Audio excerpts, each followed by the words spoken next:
We are now live, and now the Mount Fuji show begins. We just went through a really long tunnel. I'm on the way back from Kyoto to Tokyo, and I'm gonna test out Japan's 4G signal on the Shinkansen as we roll by 300 kilometers per hour, or even more, looking at Mount Fuji live. This is pretty cool.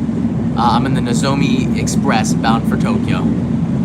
And that over there you can see, I used to live on the base of the mountain. You can see the village right there. That's called Fujinomiya, and that's where I lived in, I think it was the year 2001. I lived in Fujinomiya for about 3 or 4 months. Really cool town.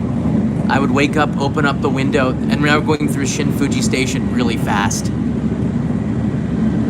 Alright, Shin Fuji Station's behind us. We're gonna get Mount Fuji views for about 10 and 12 minutes.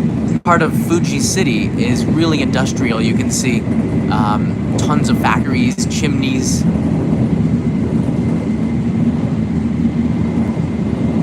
Hey everybody, welcome to the Mount Fuji show. This is Shizuoka Prefecture. We just cruised through Shin Fuji Station at 300 kilometers an hour because this is the Nozomi Express. Wow. Mount Fuji is 3,776 meters. I've climbed it 3 times, 2 times more than I probably needed to. But it's such a beautiful mountain volcano, especially when you're looking at it on the left side of the Shinkansen when you're coming from Kyoto. You can tell it just looms over all of the buildings.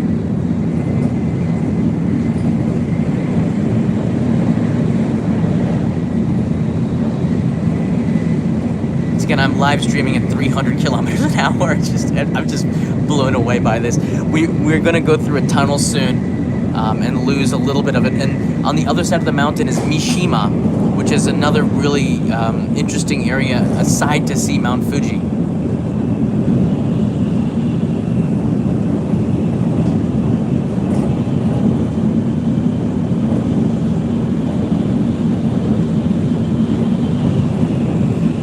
About 4:35 p.m.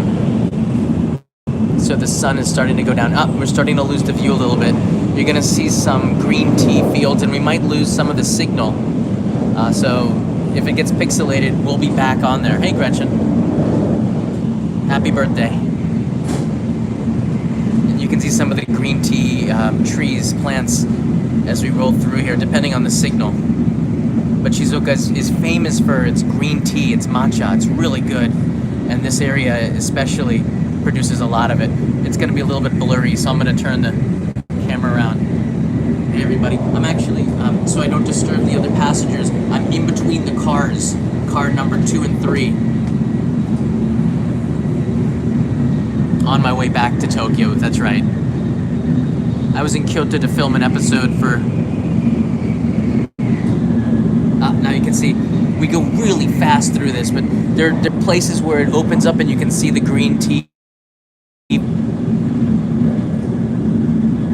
Now we just passed a, they look like an old temple at high speed.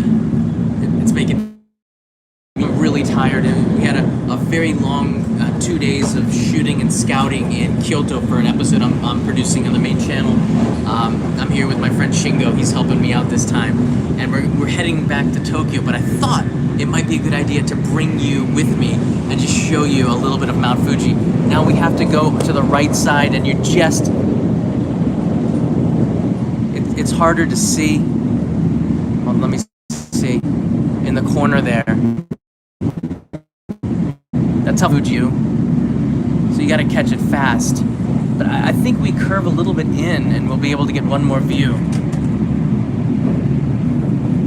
Hey, Addie McCray, thank you. I think we'll get one more view. Oh, there it is, okay. It's coming in and out, but... So if you're riding the Shinkansen from Tokyo, this give you a little heads up. We will see it again just a little bit. It's now on the other side of this mountain. So I'm gonna keep you company until I see it, because I'm getting dizzy as well. Yeah, about 180, 190 miles per hour we're going.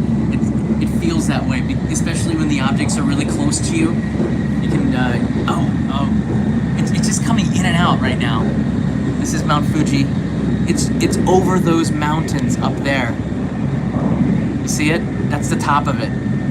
So if Mount Fuji were ever to explode, they would have a good view of the summit and the lava flowing down the sides of it.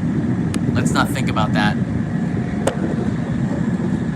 So we're gonna have views of Mount Fuji for another couple of minutes. All right, I think the coast is clear. Now we're in the Mishima side of Mount Fuji, and I've ridden my bicycle from Tokyo to Kyoto before. It takes about 5 days. It's on a one-speed bike. But when you do, you can see Mount Fuji's right up there, you see. But when you do, you have amazing views of Mount Fuji and the area, and while you're riding the roads going towards Kyoto, yeah, it's pretty nice to get those shots looking up at this amazing mountain. And I don't know how many times I've crossed between Kyoto and Tokyo on this route, but I'm always just, my breath is taken away when I see this peak out of nowhere with snow on the top of it. It's just impressive. But this is a reason to take the Shinkansen, but it's also a reason to fly, because the views on Instagram, I've posted about a dozen pictures of the views of Mount Fuji from the airplane looking down onto the peak, and it's so majestic. I've climbed Mount Fuji 3 times. 2 times too many, as I always say. Once is enough. Once may be too much. It's not really much of an interesting climb. For those of you who are joining late, definitely watch the playback, because we had a really great view for about 5 minutes as we cruised past there. This is the last couple of minutes to just makes its way beyond Mount Fuji.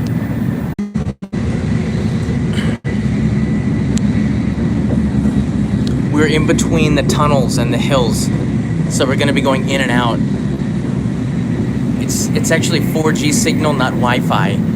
So I never use, well, I use Wi-Fi sometimes, but almost exclusively 4G. All right, now we're in a tunnel again. Just give it like one more minute. I don't know if we're gonna go, the signals is gonna get cut out again, but there are a ton of tunnels between here and Tokyo and Shizuoka. Lots of mountains. Like, this is a long one. We've been in this tunnel for a while. That's right, Samantha, have faith.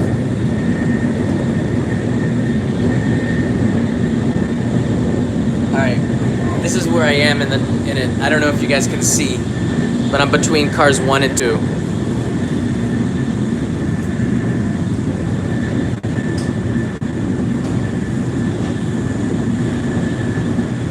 One day, I too shall sit in the green car, which is car number 8.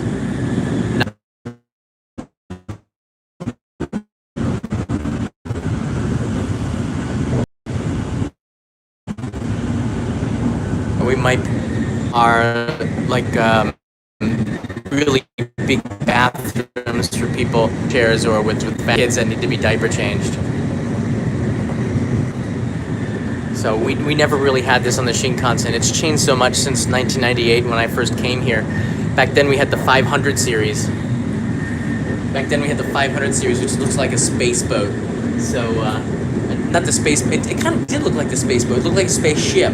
But the problem with the 500 series Shinkansen was that it wasn't in the sense that it was, but it would shake when it hit 300 kilometers per hour, and the shaking was really bad. And so I think they discontinued it a few years later, and now we have the N700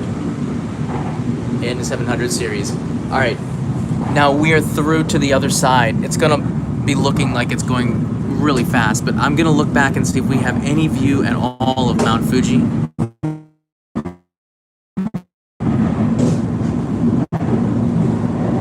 I'm gonna see if we have any view at all of Mount Fuji, and if we don't, then that's probably, I'll take you back to the seat and then say goodbye.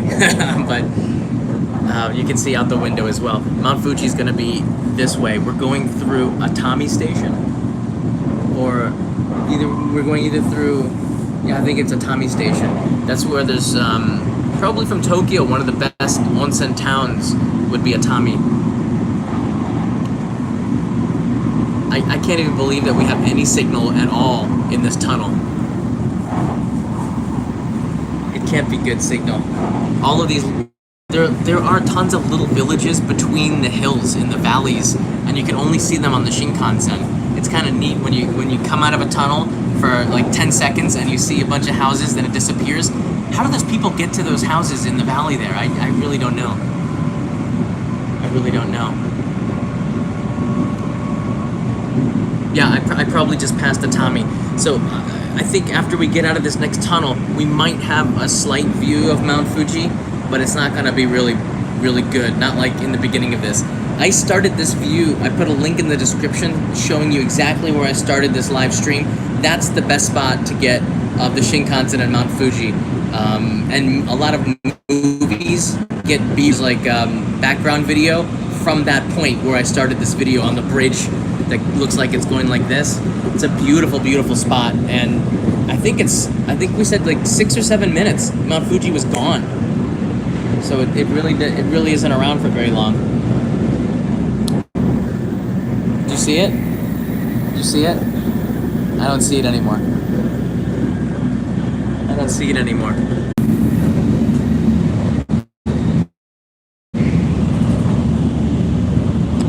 Alright guys, we might be connected.